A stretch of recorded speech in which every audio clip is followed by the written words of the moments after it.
चलिए दोस्तों, आज की वीडियो की शुरुआत करते हैं। आज हम पढ़ेंगे फंक्शन ऑफ कॉन्स्टिट्यूशन असेंबली। जब नेशनल काउंसिल कॉन्स्टिट्यूशन असेंबली में बदल चुकी थी तो उसके मुख्य काम ये थे कि जैसे कि हम पहले पढ़ चुके हैं, उसका काम था एक नया कॉन्स्टिट्यूशन फ्रांस के लिए तैयार करना। तो 17 अगस्त 1789 में कॉन्स्टिट्यूशन असेंबली में ने एक डिक्लेरेशन ऑफ ह्यूमन राइट को अपनाया। ये बहुत महत्वपूर्ण घटना थी और इसे जैसे हम भारत में प्रेमबल होता है उसी तरह से फ्रांस के कॉन्स्टिट्यूशन में से प्रेमबर के रूप में अपनाया डिक्लेरेशन ऑफ ह्यूमन राइट को। अब इसके आइडियल्स और ऑब्जेक्टिव क्या थे उसे पढ़ेंगे हम। इसके आइडियल्स ये थे, मैन यानी सभी मनुष्य बराबर है, मैन, और उसमें कोई भी उसमें जैसे उसको राइट टू प्रॉपर्टी मिलेगी, राइट ऑफ इंडिविजुअल सिक्योरिटी, यानी उसे ज़मीन की उसको अगर उसकी ज़मीन है तो उसे राइट टू प्रॉपर्टी यानी उसकी ज़मीन को कोई ऐसे नहीं ले सकता है गैर कानूनी तरीके से। और उसका इंडिविजुअल सिक्योरिटी यानी उसे सिक्योरिटी, इंडिविजुअल सिक्योरिटी, उसकी सिक्योरिटी का ध्यान रखा जाएगा। ऐसे नहीं कि कोई किसी को कहीं भी जेल में बंद कर दिया या उसको ऐसा कुछ कर दिया, ऐसा नहीं किया जाएगा। उसको नेचुरल राइट है, ये दोनों चीज़ उसकी नेचुरल राइट है। व्यक्ति की एक नेचुरल राइट है कि उसको प्रॉपर्टी मिलनी चाहिए, उसकी जो प्रॉपर्टी है उसका उसके पास रहनी चाहिए। और व्यक्ति का एक ये राइट है कि वो एडमिनिस्ट्रेशन में भाग ले सके। इससे पहले क्या होता था कि एडमिनिस्ट्रेशन में केवल उन्हीं लोगों को जगह दी जाती थी जो नोबिलिटी क्लास से आते थे। लेकिन अब इस ह्यूमन राइट में ये बात की गई कि राइट जो है वो एडमिनिस्ट्रेशन में कोई भी वर्ग का व्यक्ति आ सकता है, और मेकिंग लॉ भी कोई भी वर्ग, ऐसे सभी वर्ग बराबर है, ये खास बात है।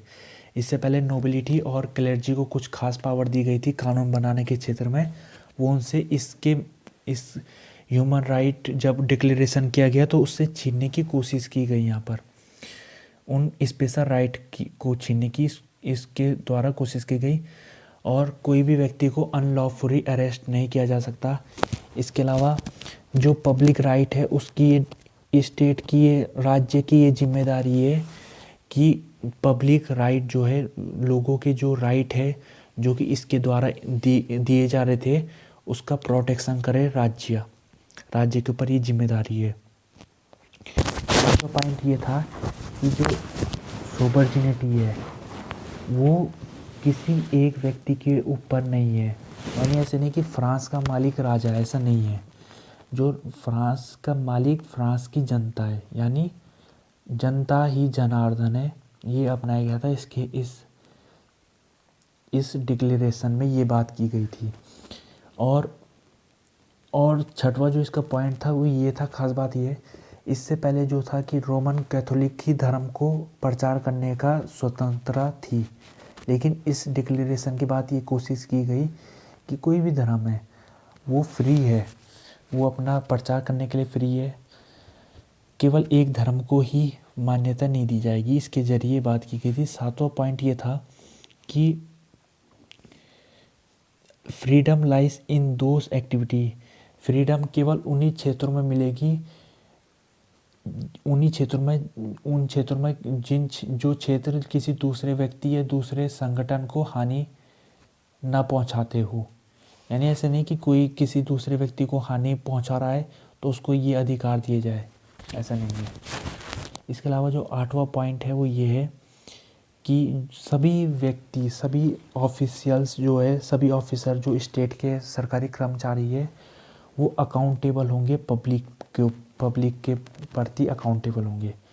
इसके अलावा जब ये सारे पॉइंट को हम पढ़ लेते तो हम इससे काफ़ी प्रभावित, आज के दौर में सामान्य बात है, हर कॉन्स्टिट्यूशन में ये बात की गई है जो इसमें लिखी गई है, लेकिन उस दौरान केवल फ्रांस पहला देश था जिस देश ने इन चीज़ों के ऊपर डिक्लेरेशन घोषित की थी। तो ये काफ़ी महत्वपूर्ण माना जाता है इन्हें, और कई लोग इसे बाइबल भी कहा जाता है, इसे मॉडर्न एज आधुनिक काल का बाइबल इस डिक्लेरेशन ऑफ ह्यूमन राइट को कहा जाता है। लेकिन अब इसमें सब अच्छी बात नहीं थी, कुछ ऐसी बात भी थी जो फ्लॉ थे या खामियां थी जो इस डिक्लेरेशन में। वो खामियां ये थी कि इस जो डिक्लेरेशन में जो बात की गई थी वो राइट की बात की गई थी, यानी अधिकार। इसमें ड्यूटीज़ की बात नहीं की गई थी। इसमें ये नहीं कहा गया था कि लोगों की जिम्मेदारी है कोई स्टेट के प्रति समर्पित रहे, यानी जैसे यहाँ पर तो बात की गई थी कि राज्य का ये दायित्व है कि वो लोगों की जो राइट है, पब्लिक राइट, उसकी सुरक्षा करे। लेकिन यहाँ पर ये बात नहीं की गई थी कि लोगों की भी ये जिम्मेदारी है कि लोग स्टेट की बात माने या स्टेट के प्रति समर्पित रहे। ये बात नहीं कही गई थी, यानी ड्यूटी की बात यहाँ पर नहीं की गई थी इस डिक्लेरेशन में। अब इसका मतलब क्या बना? इसका मतलब ये कि एनार्की की एक तरीके से इसने दावत दी, एनार्की सिस्टम को। एनार्की वही चीज़ होती है, एनार्की के ऊपर विश्वास करने वाले लोग हैं वो किसी की बात नहीं मानते। वो मानते कि उनके ऊपर कोई नहीं है, उनके ऊपर कोई ड्यूटी नहीं है, वो केवल राइट की बात कहते हैं, ड्यूटी की नहीं मानते हो। तो इस तरह के इसने एनार्की सिस्टम को लाने के मिलता है हमें। इसके अलावा इसने जो इंटरेस्ट मिडिल क्लास लोगों का ही इसने इंटरेस्ट रखा, क्योंकि जो यहाँ पर कॉन्स्टिट्यूशन असेंबली में जो ज़्यादातर लोग थे वो बूर्जुआसी क्लास से आते, बूर्जुआसी यानी मिडिल क्लास लोगों से आते। अब इसने केवल उन्हीं राइटों को इसने सुरक्षा दी, उन्हीं लोगों को अधिकार दिए जो कि मिडिल क्लास के लोग हैं, जो प्रॉपर्टी खरीद सकते हैं और अपना काम जैसे फ्रीडम के साथ कर सकते हैं। गरीबों के लिए इसमें कोई ख़ास बात नहीं की गई थी। इसके अलावा इसमें राइट की बात, अधिकार की बात तो की गई थी, लेकिन इसमें ये बात नहीं की गई थी कि अधिकार को गारंटी कौन करेगा। इसमें ये बात की गई थी कि राजा का काम है कि वो लोगों के अधिकारों की सुरक्षा करे, लेकिन अगर राजा इसकी सुरक्षा नहीं कर रहा है तो इसको कौन लागू करवाएगा। इसमें कोर्ट की बात नहीं की गई थी, जो कि कोर्ट का काम होता है गारंटी कराना, लेकिन यहाँ पर कोर्ट का जिक्र नहीं था। तो हम कह सकते हैं कि यहाँ पर राइट को तो डिक्लेयर कर दिया गया था, लेकिन उसको गारंटी नहीं किया गया था। अब ये खामियां थी, लेकिन फिर भी इस खामियों के बावजूद भी ये डिक्लेरेशन काफ़ी महत्वपूर्ण था। ये डिक्लेरेशन का ये मतलब नहीं है कि ये सब चीज़ें कॉन्स्टिट्यूशन में बिल्कुल, अगर इसका कोई पालन नहीं करेगा तो उसे कुछ सज़ा होगी, ऐसा नहीं था। जैसे प्रेमबल भारत का है, प्रेमबल में भारत को सोशलिस्ट भी कहा गया है, काफ़ी कुछ कहा गया है। तो ज़रूरी नहीं है कि हर कोई व्यक्ति सोशलिस्ट हो। तो केवल प्रेमबल का ये मतलब होता है कि एक राज्य या एक देश की मूल भावनाएं क्या है, मूल सिद्धांत क्या है। मूल सिद्धांत प्रेमबल दिखाता है, भारत का प्रेमबल है। वैसे ही फ्रांस का प्रेमबल ये डिक्लेरेशन ऑफ ह्यूमन राइट था। और इसकी विरासत ये है, लेगेसी ये है पूरे इस डिक्लेरेशन की, कि इसने ओल्ड सिस्टम जो था पूरी तरह से उसको ख़त्म करने की कोशिश की। जैसे इसने फ्यूडल सिस्टम को ख़त्म करने की कोशिश की, जो एक स्पेशल प्रिविलेज कुछ लोगों को मिला करता था पहले, उसे ख़त्म करने की कोशिश की। सभी लोग कानून के सामने बराबर है, ये इसने लागू किया, और इसलिए बहुत महत्वपूर्ण है। और इसकी एक ख़ास बात ये कि इसने केवल फ्रांस तक ही सीमित नहीं रखा। ये जो डिक्लेरेशन ऑफ ह्यूमन राइट है, ये यूरोपियन देश, काफ़ी देशों तक ये पहुंचा, अमेरिका में भी पहुंचा। सभी लोगों ने इस पर चर्चा की और काफ़ी देशों के लोग इससे प्रभावित हुए और उन्होंने अपने संविधान में इन राइटों को अपनाया।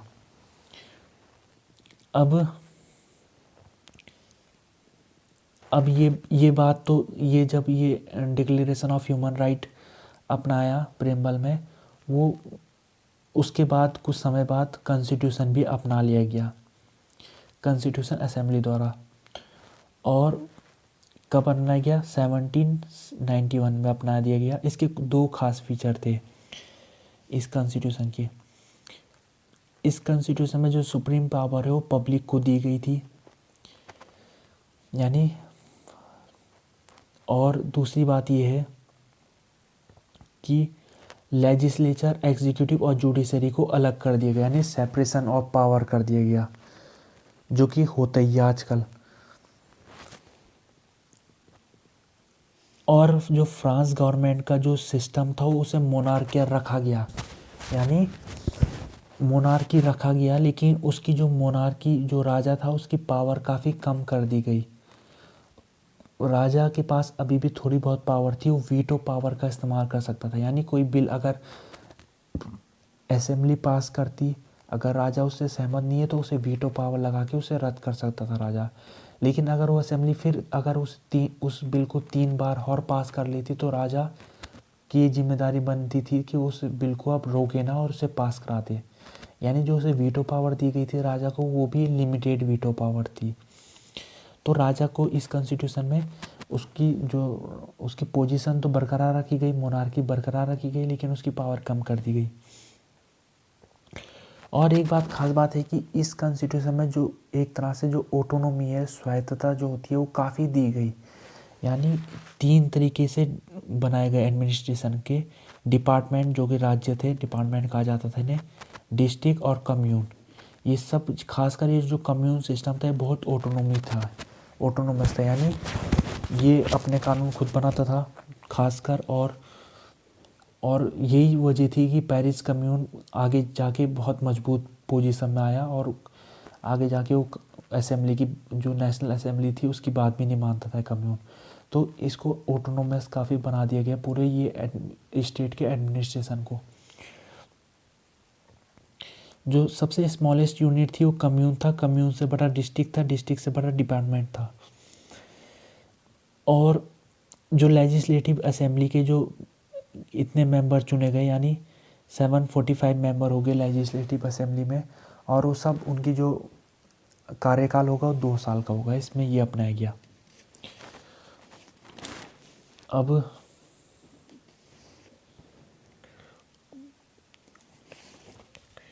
अब यहाँ पर ये है कि अब असेंबली जब बन चुकी थी तो उसमें भी गुट बनना लाजमी था। तो 2 गुट बने थे। शुरुआत में तो ये हुआ था कि जब इलेक्शन हुए तो मेजॉरिटी जो चुन के आए सदस्य वो कॉन्स्टिट्यूशनलिस्ट लोग थे, यानी वो संविधान में विश्वास करने वाले लोग थे। वो चाहते थे कि राजा के पास पावर रहे, लिमिटेड पावर रहे, जो कॉन्स्टिट्यूशन में लिखा था उसे मानना चाहते थे। लेकिन ऐसी कुछ घटनाएं भी जिसके कारण असेंबली में काफ़ी उठापटक हुई। वो घटनाएं क्या हुई, वो ये हुई कि 1792 में लड़ाई शुरू हो गई, फ्रांस की ऑस्ट्रिया के साथ लड़ाई शुरू हुई। वो लड़ाई इसलिए शुरू हुई क्योंकि जो ऑस्ट्रिया का राजा था वो फ्रांस के राजा की पत्नी का भाई था। तो क्योंकि फ्रांस के राजा की पोजीशन नए कॉन्स्टिट्यूशन में काफ़ी कम कर दी गई, उसकी पावर कम कर दी गई, तो इससे ऑस्ट्रिया का राजा भी चिंतित हुआ, क्योंकि वो खुद राजा था, वो भी अब्सोल्यूट मोनार्की था। तो उसे डर ये था कि कहीं फ्रांस से जो रेवोल्यूशन हो रही है या कॉन्स्टिट्यूशन में जो बदलाव हुए उसका प्रभाव कहीं यहाँ की जनता ऑस्ट्रिया की जनता में न पड़ जाए और वो भी कोई ऐसी ही मांग ना करना लग जाए। तो उसने क्या किया, उसने फ्रांस की बॉर्डर में सैनिक तैनात कर दिए। उसने लड़ाई शुरू नहीं की, लेकिन उसने सैनिक तैनात कर दिए। ऐसी स्थिति हो गई थी कि कभी भी लड़ाई शुरू हो सकती थी। फ्रांस ने उसे चेतावनी दी, उसने फ्रांस की असेंबली ने कहा उसे, फ्रांस के एग्जीक्यूटिव ने कहा कि इस सैनिक को अपनी हटा दो यहाँ से बॉर्डर से। लेकिन उसने जब नहीं हटाया ऑस्ट्रिया के राजा ने, तो फ्रांस ने ऑस्ट्रिया के ऊपर हमला शुरू कर दिया और ये रेवोल्यूशनरी वार की शुरुआत हो गई। रेवोल्यूशनरी वार 1792 से लेकर 1802 तक जाने जाते 10 साल तक चले, काफ़ी महत्वपूर्ण थे, इसे हम आगे पढ़ेंगे। लेकिन यहाँ पर ये समझने की बात है कि जब लड़ाई शुरू हो गई थी फ्रांस की ऑस्ट्रिया के साथ, तो अब स्थिति असेंबली जो थी उसमें भी बदलने लग गई थी। अब जो कॉन्स्टिट्यूशनलिस्ट जो लोग थे उनकी वो मेजॉरिटी में जो थे उनकी पावर अब कम होने लग गई, क्योंकि अब ऐसी स्थिति नहीं थी। अब जब लड़ाई शुरू हो गई तो नेशनलिज्म की भावना उत्पन्न होने लग गई। अब जो फ्रांस की हवा थी वो रेवोल्यूशनरी लोगों के साथ आ गई थी, या भावनाएं लोगों की। तो अब जब लड़ाई आगे शुरुआत में तो फ्रांस की काफ़ी, क्योंकि उसकी जो फौज थी फ्रांस की, ऑस्ट्रिया के सामने कमज़ोर थी शुरुआती चरणों में। लेकिन अब इसका प्रभाव भी ये पड़ा कि कॉन्स्टिट्यूशनली जब नई समाल पायस्ती थी तो उनकी पावर गिरने लग गई थी। तो अब उनकी जगह एक दूसरे गुट आगे आ गया जिसे हम जैकोबिन कहते हैं, जैकोबिन ग्रुप। जैकोबिन ग्रुप क्या होते हैं? जैकोबिन ग्रुप एक चर्च था, जैकोबिन चर्च। वहाँ पर बैठते थे कुछ लोग, तभी उस वहाँ पर बैठने वाले लोगों का जो क्लब बना उसे जैकोबिन क्लब के रूप से जाना जाता है। ये नेशनलिस्ट लोग थे, काफ़ी रेवोल्यूशनरी टाइप के लोग थे। और ये जो है, ये फ्रांस का जो राजा है उसकी जो उसको ख़त्म करना चाहते थे, यानी वो मोनार्की सिस्टम को पूरी तरह से ख़त्म करना चाहते थे। तो ये जो जैकोबिन ग्रुप था, जब ये वार में फ्रांस को हार मिल रही थी शुरुआती चरणों में, तो इनकी स्थिति मजबूत होने लग गई, क्योंकि अब लोग रेडिकल ज़्यादा होने लग गए। अब लोग ज़्यादा रेवोल्यूशन की तरफ आकर्षित होने लग गए थे इस लड़ाइयों से। तो अब जब जैकोबिन क्लब में दो पक्ष थे, एक पक्ष था गिरोंडिस्ट और दूसरा पक्ष था जैकोबिन। अब गिरोंडिस्ट और जैकोबिन शुरुआत में तो एक ही थे, लेकिन कुछ इनमें डिफरेंस शुरू होने लग गए थे। और डिफरेंस क्यों शुरू हुए हम अभी पढ़ते हैं। डिफरेंस इसलिए शुरू हुए, जो फ्रांस ने जो युद्ध घोषित किया था, अब उसे जब हार का सामना करना पड़ा था, तो कॉन्स्टिट्यूशनली जो मेंबर थे उनकी जब मेजोरिटी अब कम हो गई थी, तो अब जो पावर में आए वो थे गिरोंडिस्ट। गिरोंडिस्ट जैकोबिन से अलग होके इन्होंने कॉन्स्टिट्यूशनलिस्ट के साथ हाथ मिला के इन्होंने अब ये पावर में आ गए गिरोंडिस्ट। अभी गिरोंडिस्ट जो ऐसे लोग थे कि ये काफ़ी नेशनलिस्ट लोग तो थे, लेकिन ये प्रैक्टिकल नहीं थे। ये नहीं समझ पा रहे थे कि लोगों की इमोशन किस तरफ जा रही है, ये नहीं समझ पा रहे थे। इन्होंने फ्रांस में लड़ाई जारी रखी, फ्रांस को हार भी मिलती गई। तो अब ये हुआ कि अब गिरोंडिस्ट, तो अब जब फ्रांस को हार मिल रही थी तो हार का कारण क्या था? हार का कारण जो जैकोबिन थे, जो ज़्यादा ही रेवोल्यूशनरी थे, वायलेंट रेडिकल जो थे, वो ये मानते थे कि ये जो हार है ये राजा के कारण हो रही है। राजा षड्यंत्र कर रहा है विदेशी देशों के साथ, ताकि आर्मी हार जाएगी तो राजा पावरफुल हो जाएगा। क्योंकि अगर फ्रांस की रेवोल्यूशनरी आर्मी हार जाती है ऑस्ट्रिया के खिलाफ, तो राजा की जो रॉयलिस्ट लोग थे, जो राजा के साथ रहते थे, तो वो ये एक प्रोपोगंडा फैलाना शुरू कर देंगे कि ये रेवोल्यूशनरी देश को नुकसान पहुंचा रहे लड़ाई करा के। अब एक यही तरीके है कि युद्ध विराम घोषित कर दिया जाए और एक ट्रीटी साइन की जाए जिसमें राजा को पावर दे दी जाए। ये जैकोबिन्स कहते थे लोगों को, यानी ये राजा का षड्यंत्र है, वही लड़ाई करा रहा है ताकि आखिरकार फ्रांस हार जाए और मोनार्की जो है वापस पावर में उसको मिल जाए। अब हुआ ये कि अब राजा कुछ ऐसी सबूत मिले पब्लिक में आए जिससे ये पता लगता है कि वाकई में राजा षड्यंत्र कर रहा था विदेशी देशों के साथ। अब जब ये पब्लिक में आया तो अब जैकोबिन्स ने इसका फ़ायदा उठाना शुरू कर दिया। उन्होंने कहा कि देखो ये राजा तो गद्दार निकला, अब इसका यही इसको फांसी, क्योंकि देशद्रोही, ये इसको फांसी या गिलोटिन उस समय होता था जिसमें राजा को उसकी गर्दन काट के मार दिया जाता था, या कोई भी व्यक्ति को गिलोटिन सिस्टम कहते थे उसे। इस राजा को ऐसी मृत्यु सज़ा देनी चाहिए, ये जैकोबिन्स कहते थे। अब हुआ ये कि इस स्थिति में, क्योंकि वाकई में खासकर पेरिस के लोग तो मानने लग गए थे कि राजा षड्यंत्र में शामिल है, लेकिन जो गिरोंडिस्ट लोग थे, जो गिरोंडिस्ट मेंबर थे, जो कि बिल्कुल एक तरीके से अब कंफ्यूजन स्थिति में आ गए हो कि क्या किया जाए, राजा के पक्ष में जाए या राजा को फांसी देने के पक्ष में जाए, वो कंफ्यूज हो गए। और कंफ्यूज की स्थिति में वो कमज़ोर होने लग गए गिरोंडिस। आखिरकार राजा में जब केस किया गया, राजा को अपराधी पाया गया और उसे फांसी या उसे गिलोटिन सिस्टम द्वारा उसे मृत्युदंड दे दिया गया। तो अब जब उसे मृत्युदंड दिया गया तो उसका खास प्रभाव यही पड़ा कि उस मृत्युदंड का सबसे फ़ायदा जिन्होंने उठाया वो जैकोबिन्स लोगों ने उसका फ़ायदा उठाया। और जब गिरोंडिस लोग जब कंफ्यूजन की स्थिति में थे तो कमज़ोर होने लग गए थे, और अब असेंबली में जो पावर बन के आने लगी वो थी जैकोबिन पावर। जैकोबिन्स मेंबर अब ज़्यादा ही मजबूत आ गए। अब वो दूसरे छोटे दलों के साथ वो हाथ मिला के वो अब मेजर पावर बन गए थे। अब जब मेजर पावर बन गए थे तो दो पक्ष अब स्पष्ट हो गए थे अलग अलग, गिरोंडिस और जैकोबिन्स। गिरोंडिस कमज़ोर तो हो गए थे लेकिन वो पूरी तरह से वो मेंबर की पावर, उनके मेंबरों की पावर कम नहीं हुई थी। तो इन दोनों के बीच में अब संघर्ष तय था, गिरोंडिस और जैकोबिन्स के बीच में। ये दोनों निकले एक ही पार्टी से निकले थे, लेकिन इनकी जो स्थिति कुछ ऐसी बनी कि इनके अलग अलग तरीके से इन्होंने अपने विचारधारा बनाई। अब एक खास बात यहाँ पर यह है कि जो गिरोंडिस जो पार्टी थी, इसके जो ज़्यादातर मेंबर थे वो गिरोंड, एक नीचे साउथ फ्रांस में एक राज्य है वहाँ से आते थे, तभी इन्हें गिरोंडिस कहा जाता था। जैकोबिन्स के जो नेता थे वो ज़्यादातर पेरिस शहर से आते थे।